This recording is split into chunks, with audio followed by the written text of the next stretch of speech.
Well, the rain has given way to an overcast Friday afternoon here, starting a new weekend of racing at Gulfstream Park West, and work, in fact, being done currently on the home stretch at GPW. We're up and running on an 8-race Friday card. No sloppy track blues out there, everybody. That goes for you too, Ron Nicoletti, Jason Blewett alongside. And Ronnie, we kick off another 8-day program. And like you say, this has been a meet so far. We've been dodging raindrops, it seems, just about every day. Yeah, it's that time of year in South Florida, so you never know when the rain is going to kick up. So we're off the turf this afternoon dealing with some sloppy conditions. You just saw they're floating the track, so the track has been sealed. And last time we had some sloppy tracks, let me think. I think it was speed was the prevailing theme. Yes, and that'll be a reoccurring theme, at least as far as I'm concerned, throughout the morning show here shortly after 11 a.m. Eastern, as we remind everybody, although, again, we are off the turf today, and hopefully we're back on it throughout Saturday and Sunday, we do have a turf race waiting in the wings. That'll go in race number 3 in today's $100,000 Stronach 5, the third race, in fact, out at Santa Anita Park. One on the synth from Golden Gate Fields, and then you've got a couple of races in the mix from Laurel Park. So want everybody, Ronnie, to take a look at that sequence. You just can't beat it. It pays well every single Friday afternoon. Yeah, please note the opening leg, race 8 here at Gulfstream Park was moved to the main track. So when you're handicapping that, make sure you do that for the conditions we have this afternoon. Now, Jane Sabelli and that horse she had by point of entry, I think Walk Off or Walk Up Music, got the money in yesterday's last race. There was one jackpot single alive. That was Terry Pompey's horse in Vassar Academy. That horse did not come in, Ronnie, and that is a lot of dough, a lot of scratch in that guaranteed Rainbow Six. Yeah, $200,000, and you could have made a case for that 11 horse in the last race getting blinkers on, but wasn't the case. So $200,000 this afternoon. That's races 3 through 8, and that was what we mentioned, all in the main track today. Soupy kind of early pick 5 begins in about 50 minutes time. I've got an $18 play built around in the third race, and the one kind of bummer for me anyway, and I'm sure a lot of people agree with it's not feasible on a day like today to run on the turf, was looking forward to seeing what Payne Price could do in just what would have been his second career start here in Miami Gardens. But with that race off the turf, not surprisingly, he was scratched out along with the number 5 Fixed Point, and that third race is where I opted to build this play around. I like Tench. Might be the speed of the speed. He's in career form for trainer Tim Ham, and he's run fine on the dirt, and that's a race where I felt as though after the surface switch, most of his main adversary, group, they're all turf horses. So I'm going to single Tench and try to get lucky there. I've got a 1-2-5 spread in the second race where I'm going to try to wire that thing with the 2 Diamonds Enjoy, and then 3-5 for me to start things out. And I am anti-race day experience, Ronnie, in this upcoming first race where you just don't have a lot of form to go on. It's a field essentially dominated by turfmen, second-time and/or first-time starting runners. And, again, I was not bowled over with horses that have already met the starter, as they say. So Carlos David, for you and I, evidently on top with his colt by Verrazano in Today's the Day. And I put that horse over the Carl DeVille colt by Morning Line in the 5, hooked a good win. This barn, they've been pretty live here with their shippers that came in from Evangeline, and I've noticed with the majority of Carl's horses, Ronnie, they are all gate sharp, and they can flat-out fly early on. Yeah, they love to go to the lead, and that's the way he works them in the morning. You see all the horses that he usually starts here have a bullet work or two on their past performances. I went with the number 9, Ensign Parker, in second, who's going to the Carlos Perez barn, cuts back to 5 furlongs. Look at his last race. He broke slowly from the rail. He rushes up to get the lead, then he lacks room. He finishes in the dead heat for 4th, but it was on the main track. Going 6 furlongs, turn back to 5. That's what this race reverts back to. So I threw that one on the ticket. He's got a little speed, and I don't love that race, that the Chrome We Know race that he's coming out of, but no doubt. He had major hurdles there and is, without a doubt, a contender in a real kind of hodgepodge, mishmash field in that first race. Scheduled dirt affair coming up in Friday's second as we go out to 2 turns in this lower level 2 lifetime claimer, and I'm looking to put this race to bed early on. Just flying, hopefully, from stall number 2 with the number 2 Diamonds Enjoy, who I thought would just control off the strength and off the virtue of him stretching out and playing out as the inside speed, although I do have a lot of respect for your top pick, the 5, Share the Blame. I think you kind of get the best of everything here. I mean, he's a horse that's run fine routing in the past, and he is supposed to be sharper today, don't you think, second off the layoff? Yeah, well, and that's why I put him on top. He was third going a mile against those 40 claimers before the layoff. Now he stretches out after closing to finish a distant second against similar, 6 furlongs. I think the stretch out's going to help the horse this afternoon. Elizabeth Doble, Joseph Trejo's handling that stretch out today. And Diamonds Enjoy, for the reasons you mentioned, stretching out to after ending his campaign across town with that second and third place finishes. Sprinting against Simile should be on the engine today for Amador Sanchez. And the horse we have in third is the one, Tons of Gold, is going to the Gustavo Delgado Martin after the claim. Stretches out to 8 furlongs. Been good at the distance. He's had only one win, but he's been in the money 7 of 11. I want to show you stat on Gustavo. First after the claim on the dirt, he's 8 for 29, 28%, 62% in the money, and still a positive return of investment. So Gustavo, never leave him off your ticket, and we both didn't do that by putting him in third. Yeah, I mean, this horse is the true router in the race, and probably, when it comes down to it, has the best overall. Talking like a 12 or 13 race sample as far as dirt form goes. His running style, I really think it's a liability. Although we saw a couple of horses win from out of it yesterday, including the Happy horse that you liked in a race that was really falling apart late. But that grinding, low gear, galloping and plodding running style, it's tough to win here. And that might even be more so, don't you think, with the sloppy conditions? Well, we have to see what happens this afternoon. Going by what we saw, over the last 7 or 8 days, or a couple of days when it wasn't off track, certainly speed was the thing to have. That is Tons of Gold with Edgard in the second race, with Gustavo running Bodie Express here tomorrow afternoon in a much talked about 9th race. As we take a little breather here on GPW today, we're back with the Rainbow Six after this.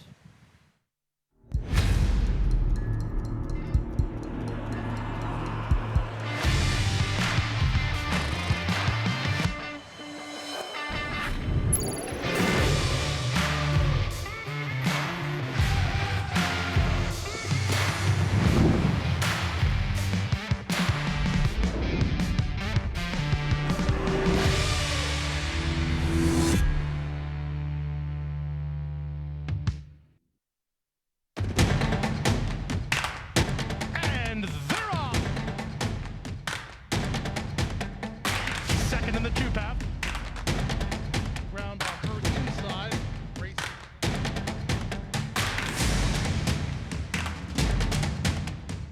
A quarter of a mile to go, and he's 6 yards out. Last of the 12 as they roll into the backstretch.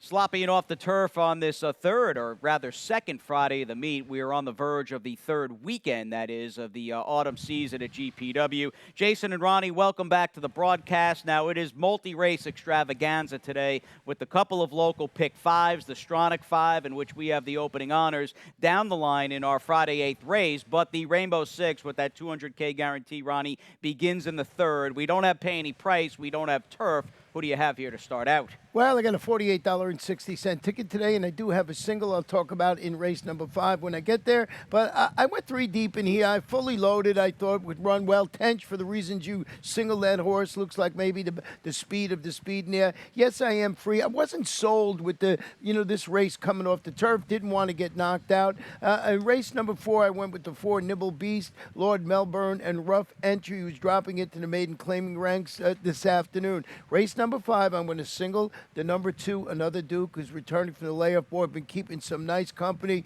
behind Bodie, the son of Bodemeister, behind Breeze on By. I just thought that horse would run well for Mike Yates. Got to take a shot somewhere in here. 3 deep in race 6 with Blossom Bow, Napa Rules, Valley Date. That one came off the turf. GG Conquest, Swaggy George, GG Conquest. A little bit of a price this afternoon. And in the last race, Guaco, fake ID, which Jason used throughout his college years. And I did, actually. It was a Virginia license, believe it or not. And I had the 11. I got the 6 on there now because I had the 11. They scratched out late. They had 136 for me in the last That race. is really funny you said that. Yeah, I can still remember. I don't want to say it on the air. I can still remember the guy's name, who it was. But it was a Virginia driver's license. My 2 years spent in Ashland, Virginia, at Randolph-Macon. Some good times a long time ago, for sure. As we get on to this third race, and I'll tell you, I may like Tench the most and singled him in my early pick 5. Yet this is a pretty tight matchup on paper when you consider how sharp and just how well Tench has run of late for Tim Ham, but Fully Loaded is a flamethrower, and he's in career form, and he's run okay on the dirt in the past. And do you get the Mark Casse horse, who's got some class on the outside, the 7, Yes I Am Free? Does he potentially like the dirt today? It's an interesting matchup between 3 horses who on paper all have a lot to like. You know what I mean? Yeah, well, Fully Loaded, who's run well both fast and wet tracks in the past, returns to the dirt. He posted back-to-back sprint victories. I like the way he run those races with the stalk-to-pace style. If Tench goes to the lead, if there is a pace, of course we lost the main speed in there, would pay any price. I just thought off that form that this horse was going to run well. Tench, for all the reasons you mentioned before, he broke his maiden on the dirt at Tampa. He was second on the dirt at Gulfstream Park in July, and he just figures prominently in this spot. He's in career form, very, very sharp out of the gate, and I'm hoping he can just light this field up and put everybody else on the chase. And I'll take the 3 Tench for Breeders' Cup bound trainer and Tim Ham. How about his unbeaten day out of the office? I think got a 97 or a 92 buyer winning the Frizette in New York last Saturday. That's a big number. Yeah, it was second choice 5-2. We mentioned that. A good ride by Junior Alvarado on that horse, and I just thought it was a pretty nice performance. Great to see you, Florida horse. We'll take total credit. It's a Gulfstream horse. I don't want to hear anything else. No doubt. No, Tim's a part of the team for sure. It's been fun watching his 2020 evolve, and certainly he's come to the forefront as a guy who's got a good group of 2-year-olds, and we've seen a lot of them, including day out of the office, run here on this circuit in South Florida. Late pick 5, we'll start it with a scheduled dirt race at 7 furlongs coming up in Friday's 4th race. Didn't single a horse I had wrote about extensively in my Friday analysis on the website in the Gulfstream Park program, in the form of the 4 Nimble Beast. I thought about standing alone with him, but I think Eddie Please's horse has a right to run well off a little bit of a layoff in the 7 Lord Melbourne. So 2 very, very logicals to start. The 5th is my favorite race on the card with the no turf conditions. I really like that 5th race, and obviously I used 3 horses there. And you can see my single is in the form of the dirt horse, the 5 Blossom Bow, who I think is the true dirt horse in that off-the-turf 6th race field. She's got early speed for days, and she is my single in an $18 Friday late pick 5 that does begin, I think, off the bat with the 4 Nimble Beast, who, a little bit of a caveat with this horse, who I figured you probably picked as well.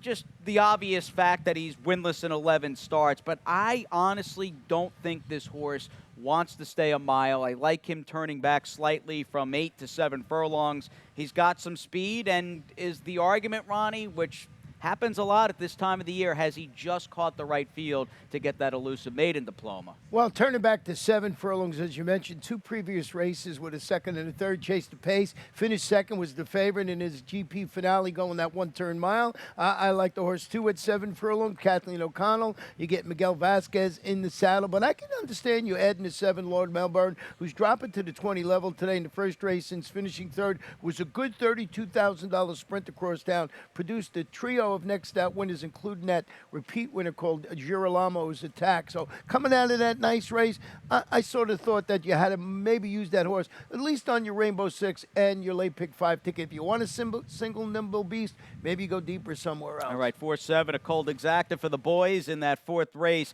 As we move on to a race, the 5th today, and I even tweeted, I get some wintertime maiden special weight vibes with this crew, and just looking at the respectable efforts to date of a few of these horses. I mean, mainly the Deuce and Other Duke and the rail posted, the one, the Great Oz. But you've got two likely important first-time starters in the mix. Both, in fact, are by former Todd Pletcher trained horses. One for Todd in the form of the number 5 Thranduil, and Safi's got a Liam's Map firster in the 4 Moonlight Strike. Bailey's run okay. Does he step forward in his second start, back off a 113-day layoff? Good race here in the 5th, but let's off the bat, speaking of Eddie Plisa and his layoff runner in the 4th, we'll get to that barn here with a great colt by Liam's Map in the 1, the Great Oz, who I just walked away from his debut knowing, and obviously, I mean, the proof is in the pudding here. He runs a fine race, losing to an Arundel horse in Hercules, who was good, very green. I mean, Hercules and even the Great Oz were both pretty green off that far turn run, but it was a good race for a horse. I walked away thinking, you know, Eddie Plisa, not really a first out guy. And this horse, the Great Oz, as well as he ran, struck me as a colt who would probably move forward in his second start and would be better off with this experience under his belt.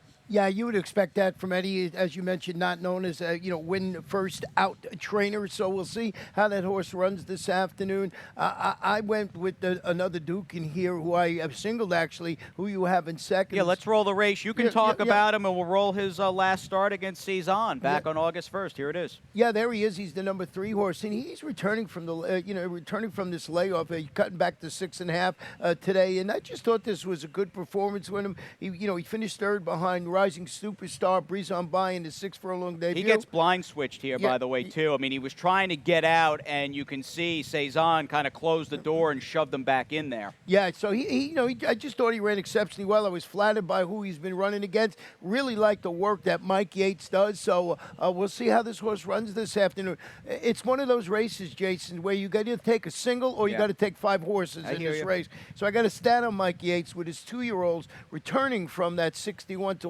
180-day layoff. He's 3 for 12, 25%, 42% in the money. 231 is the return of investment. So I just thought that horse, I like the company he was keeping. Maybe he wins it, and it makes me spread more in the Rainbow Six. No, I think he's going to run well this afternoon, and then we'll move on to that. As we continue to unpack this field, we'll move on to the 2 firsters. Now, Todd's for Calumet is by M. Shawish. The dam herself, this is the 3rd foal in the family.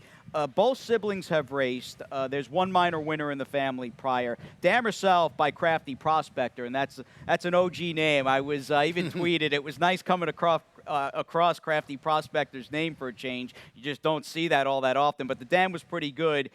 She won 5 races sprinting on the dirt, and I'll tell you, Ronnie, the Crafty Prospectors, in my history of playing the horses, they love a wet track, so that horse might like it wet. And then you've got Safi's horse. We've got a stat with his number 4, Moonlight Strike. Good move for Safi, who had a 2-year-old second out winner here at GPW yesterday. Yeah, let's show you that stat with Safi Joseph Jr. A winner led, a 2-year-old first-time starters on the dirt in the past 5 years. He's 6 for 29, 21%, 55% in the money. 211 is the return of investment. As you mentioned, the son of Liam's Map. He has a really good workout pattern shown. He's got that 3 furlong bullet work in 35-3, which was the best time of 26 horses at the distance. And I don't remember Safi just lighting him up in the morning like that. So this horse, is going to have some speed. I believe is going to have some speed today. And sold well, in fact, $120, and is by Liam's Map. There wasn't a lot on the family tree, the female side of that. Dan was winless in 5. This is her first fall, but again, you respect the connections. And Miguel V starting to ride a little more for Safi here this meet. We'll see if that is a union that has success together. I mean, both guys are obviously at the top of their respective games. 6th race, we're off the turf. We'll go a mile and a 16th here on the main. 12-5, 3 and up, Billionaire Claimer, and you and I with the cold 5-6 punch.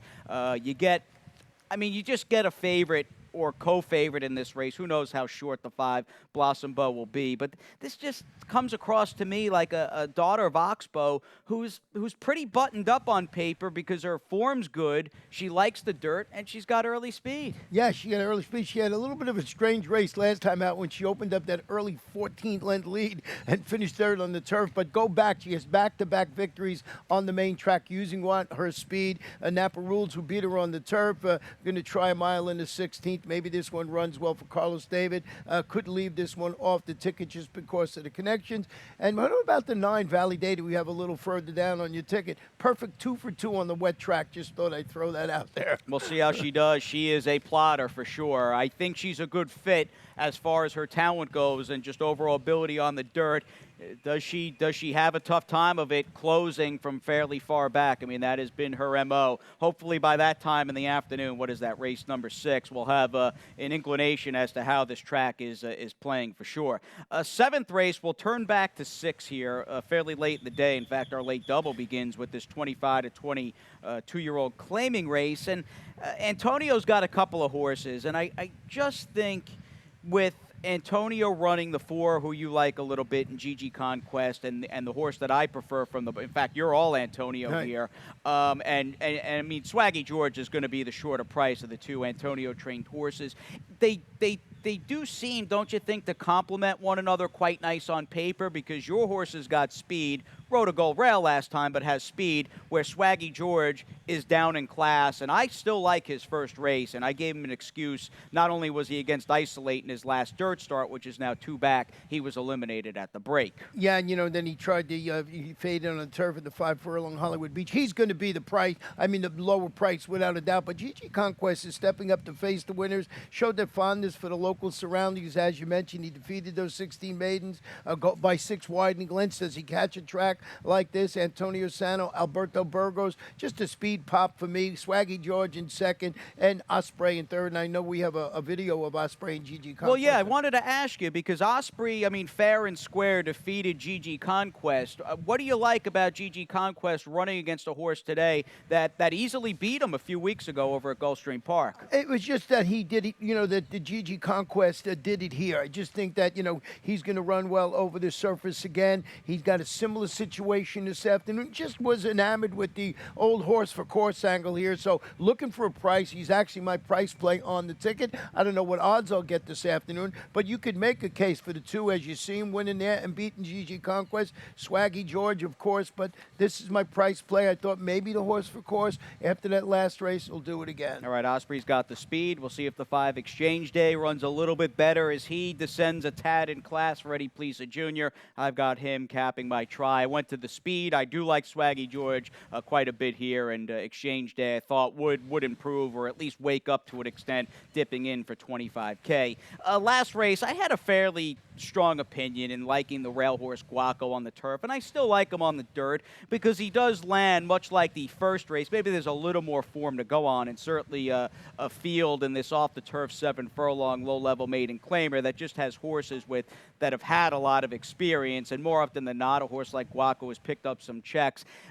Is this a horse, after chasing outside and got his doors blown off here on opening day, where the inside was very, very good and Churchill's Victory skimmed the rail to that big price win for Happy? Does Guaco just catch the right kind of field and just overall situation in the last race to break his maiden in his 10th start? Well, I like the fact that the race is going to turn back to 7 furlongs on the main track, and they're going to race without the blinkers this afternoon. He finished 3rd. You mentioned he was that favorite in the race, moved from the grass to the sealed sloppy track. That was a mile in the 16th. I like the turn back. I like Miguel Vasquez in the saddle today.